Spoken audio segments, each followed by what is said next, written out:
ऐसी लड़की थी।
कलाकारी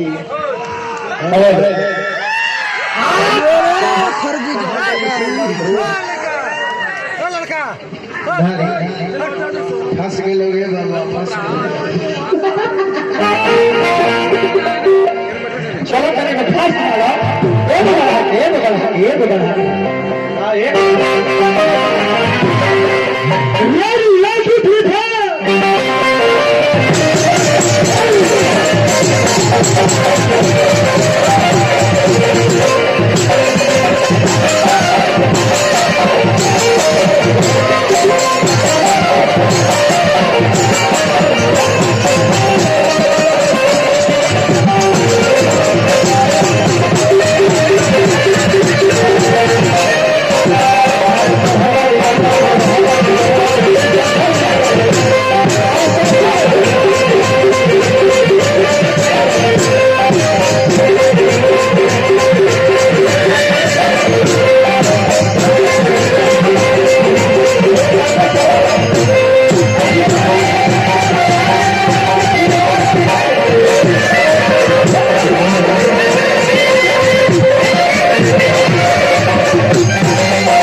दिहली बार बार प्रणाम कर आशीर्वाद के प्रतीक्षा लगा बिटोर ले लक्ष्मी मेला तो ना लगे के चाहिए हाँ जी बिटोर ले है अच्छा चलिए ध्यान दी परमादरणीय हमारे दूसरा का ताल के श्रोतागण समाज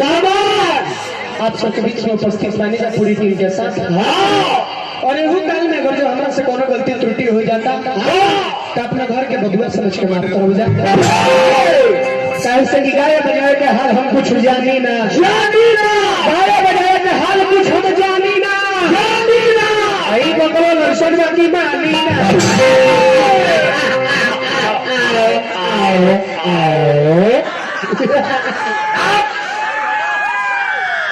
अच्छा ब्यास के स्टेज छोड़ के जाए के चाहिए मन छोड़ के ना जाए के चाहिए ना हो अरे जय की जब हम कथा प्रसंग आए लगती तो वो मेरी डूब जाती जब हम प्रसंग होती हो मेरी डूब जाती उठ के हमारे ना गाएंगे तो चलिए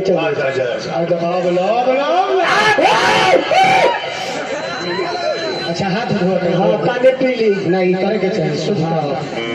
शुद्ध शुद्ध हो गई अब शुद्ध हो गई जल पीछे कमी क्या बात है बहुत सुंदर लगा एकदम लाल बाबा खाली लगा ना कुछ करब हम सारे प्रोग्राम करब कि रोबो अच्छा लगे हमरो अच्छा ओवर ना करब कैसे कोनो काम ओवर होई तो गोबर होई हो नहीं ज्यादा होई तो भादा होई लेकिन जाना देश के बानी गए देश के नाम है भारत के नियम का और वो खाए खातिर दुनिया के सामान रखल बा सामने राम प्रसाद चाचा जी विचार करी खाना खाए खातिर वो सामने बहुत परोसन रखल बा बहुत प्रकार के खाना रखल बा उस समय कोनो गरीब आ जाए तो खाना निक ना लगे मन करी कि पहले वो गरीब के खियाई एकरा बाद हम खाए गरीब के खियाई देखिए आपन बनावे के चक्कर में दूसरा के कबो बिगाड़े के ना चाहिए आपन बनावे के चक्कर में दूसरा के बिगाड़े के ना चाहिए भारत के नियम ही नहीं खेला और हमरा के हिजरा कहनी है विचार कर बताए केने से लागत है रवा हमरा के हिजरा कहनी है कत हिजरा के पैसा दे बोलो तना यही से भेटाई ना वही से भेटाई अब बताए लेकिन इनका के दे हम लोग तो यही से भेटाई लेकिन स्टेज पर हमारा का देह हमारा तो ना भेटे ना भेटे लेकिन इनका का देह ना वीडियो लोग होया तो भेटाई इनका भेटाई लेकिन स्टेजवा के पीछे गरिया इनका भेटाई जात खनी विदाई दे के जइहा कुछ देखिए राम प्रसाद चाचा जी भूख लगने पर भोजन करना ये प्रकृति है भूख लगने पर भोजन करना ये प्रकृति है और बिना भूख के बार बार भोजन करना ये विकृति है और अपने ना खाकर किसी भूखे को भोजन कराना यही हमारी भारत की संस्कृति हिजरा कहते लिए से कितना एजुकेटेड बानी बोली बता देती है कि इंसान कैसा है बोली बता देती है कि इंसान कैसा है और बता देती है कि क्या कैसा है और घमंड बता देती है कि कितना पैसा है और संस्कार ही बता देती है कि ये परिवार कैसा है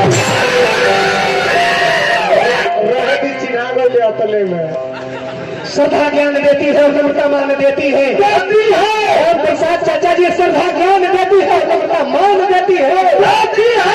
और योग्यता स्थान देती है और ये तीनों अगर जो व्यक्ति को मिल जाए तो व्यक्ति को हर जगह सम्मान देती है लेकिन वो सम्मान वाला काम नहीं कर अपमान वाला काम करता विचार करी पंच हमारे गर्जिया और सब है हम इनका के कुछ बोल नहीं है पैसा है कहीं जा रहे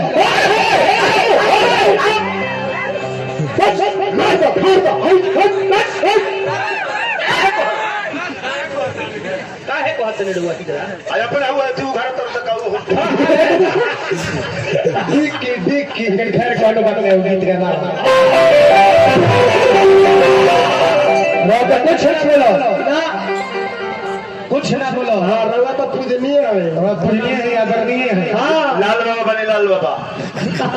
हम कुछ ना कहा। हमने क्या घड़ी माल बाबा खोज देते रुपया वाला माल बाबा। अच्छा एगो राय दी, एगो गीत गा नायका में हो जाओ कि भजन पूरन के में? नायका में राम प्रसाद चचाई छपरा जिला वाला अभी ना नो ना भौजाई के बीच के बात ऑपरेटर भैया तनी सदा भौजाइया मन मार के बैठा रहती कहती है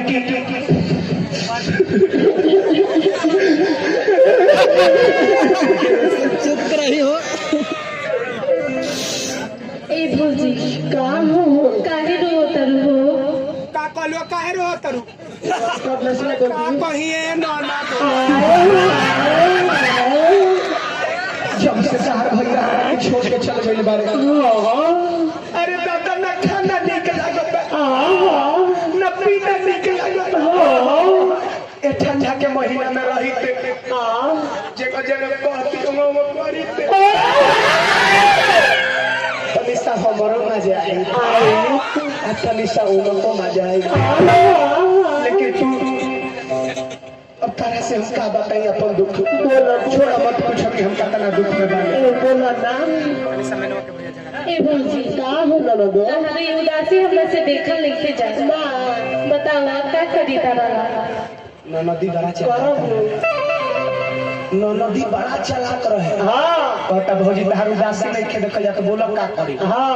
भौजैया कहते कुछ करे के चाहता रही तो एक एगो काम बा कह दो तो का भैया छोड़ के गइल बने नु तने निवेदन बता रहा से। हाँ अरे कि भैया के मेरा हमारे नाना दो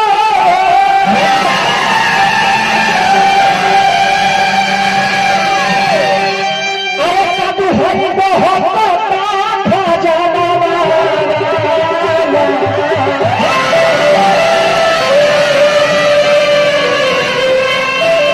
आता तो मेरी ना तो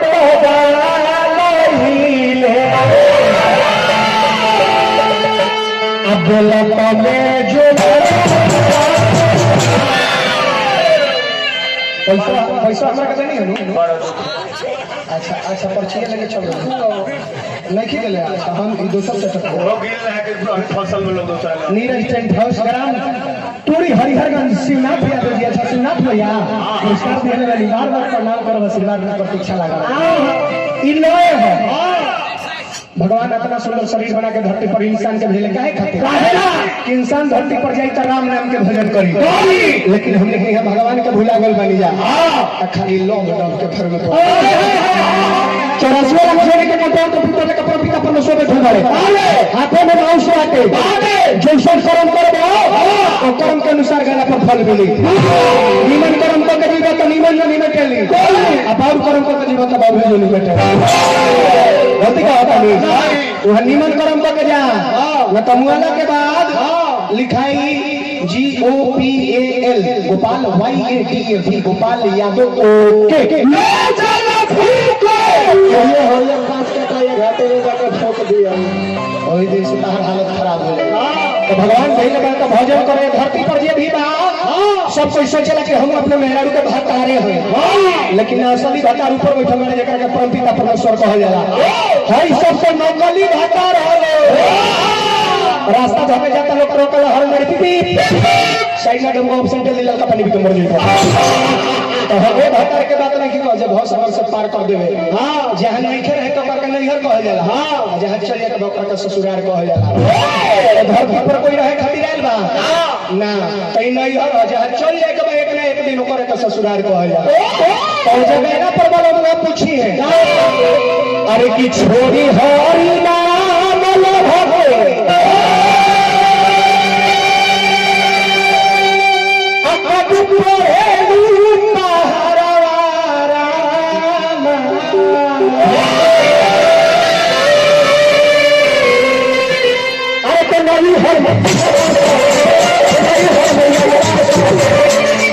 अरे लूला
भोजपुरी के राइटर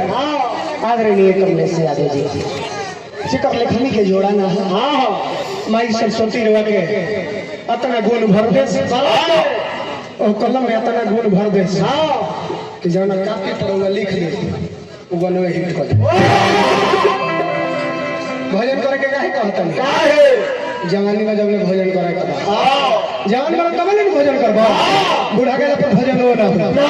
अभी टाइट कर लो कहीं चलो चली भगवान के नाम भजन पगा ले हरे राम राम राम हरे हरे हरे हरे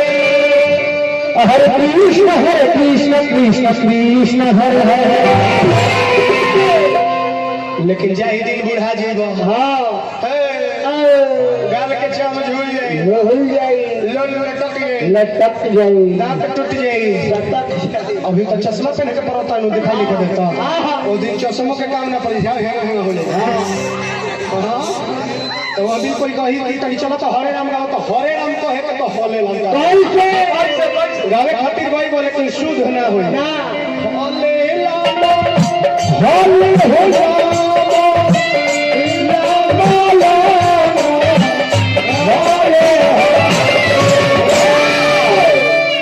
तब मेरी तार पछहरियो ना बुढ़ाई में जाई हां हां ई बात ओहो लोग कहि के होले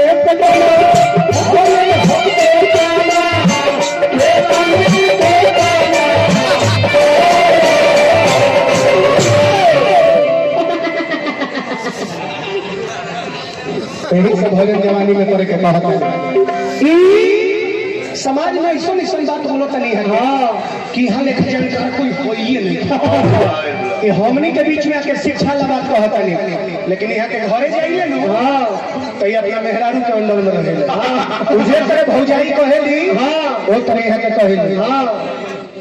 ड्राइवर के बीबी हम बनम के भाई ठीक बता देता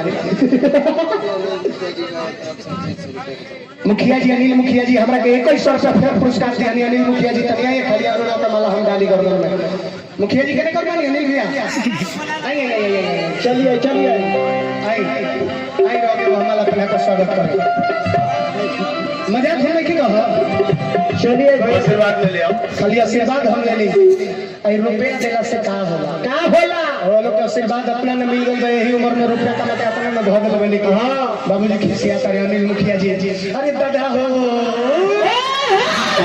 मला चांद जसर ना हम पहले चांद जसर में चमकत रहे फूल जस गमकत रहे भगवान से हम यही निहोरा करब हे मुखिया जी रो पंचायत में कोई दुखिया बन के मत रहो सब कोई सुखिया बन के एकदम दिया रहो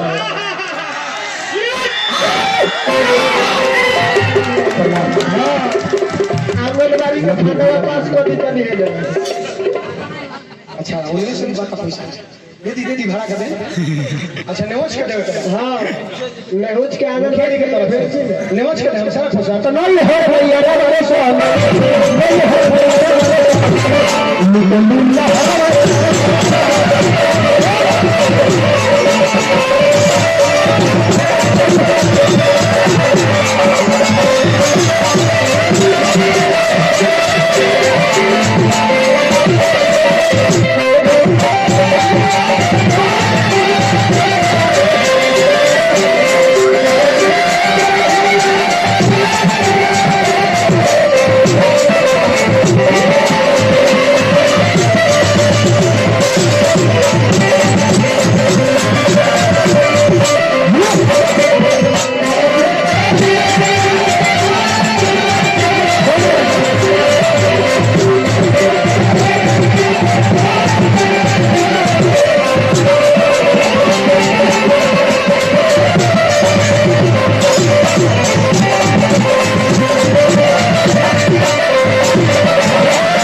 अनिल मुखिया जी यही छपरहिया भाव देखा छपरहिया ना एगो अलगे हो हेने आवता तो कोई सावा पत्थर तरी सा हटी बड़वा सब साइड हो जाए बड़वा साइड हो जाए खाली मुखिया जी का देखे दी हद हां बुलेट ट्रेन के रास्ता खाली करी तो हल्का मुखिया जी हल्का हां कुत्ता थोड़े पर लेकिन अभी ना सब मुखिया जी तो नहीं अगले बारी में घूम के काम बा अरे चढ़ हलो बे